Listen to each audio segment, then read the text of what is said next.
I hope that will be a response. I grew up not in a very Zionist family, but also a very apolitical family. So at least I wasn't that brainwashed from, like my parents and so on. But still, I grew up in Israel, meaning that I underwent a lot of indoctrination that is carried out in schools. And we are being trained to be soldiers from kindergarten. I keep saying that all the time, and I mean it literally. We're being trained to be soldiers from kindergarten. First of all, even the map that we see in all the textbooks, including from the kindergarten, is just of Greater Israel. There is no distinction between, there is no border there. I mentioned before that Israel doesn't recognize its own nationality. It also doesn't recognize its own borders.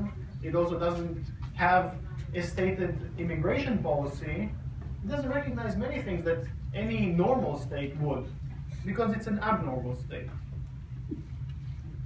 So, we are told that pretty much this is all Israel, and at the same time that your duty as an Israeli is to serve in the army. That's more than expected. It is kind of your rite of passage, or whichever way you say it in English. If you don't serve in the army, then basically, at the very best, or what we are being trained to believe, is that if you don't serve in the army, then you are some sort of a parasite, if not a traitor to society. And that is also a very good way for Israeli society to just discredit anyone who is Palestinian, who obviously would not want to serve in that army.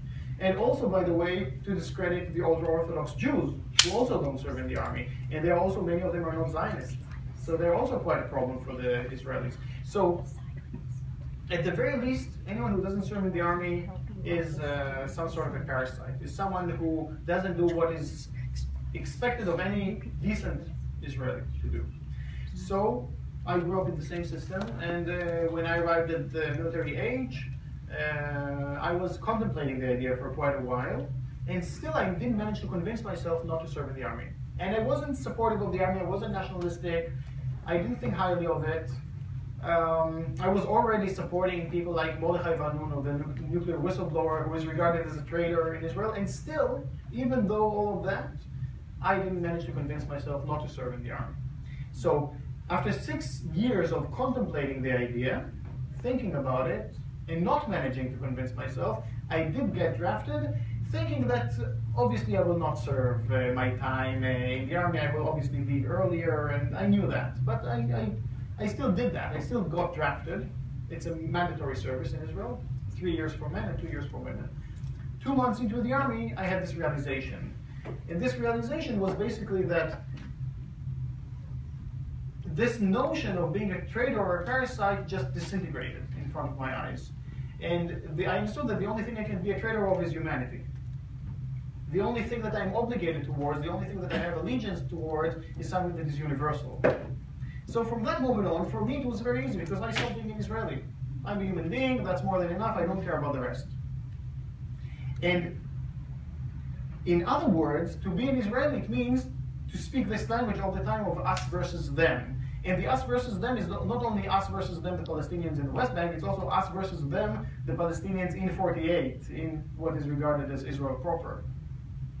So I just basically realized that I have nothing to do with that. And the moment I managed to step out of it, the rest was very easy, because the rest is, it's a no-brainer. Obviously, I mean, I hope that I managed to convince you guys that the situation is very clear. The only way not to see it is if you fall into this trap of thinking that there is something legitimate about the way that Israel acts. If you think that there is something legitimate in this type of thinking of us versus them, thinking about demographics all the time. So I keep saying that I don't want demography, I want democracy. And when you speak the language of democracy rather than demography, then you go against everything that Israel is based on.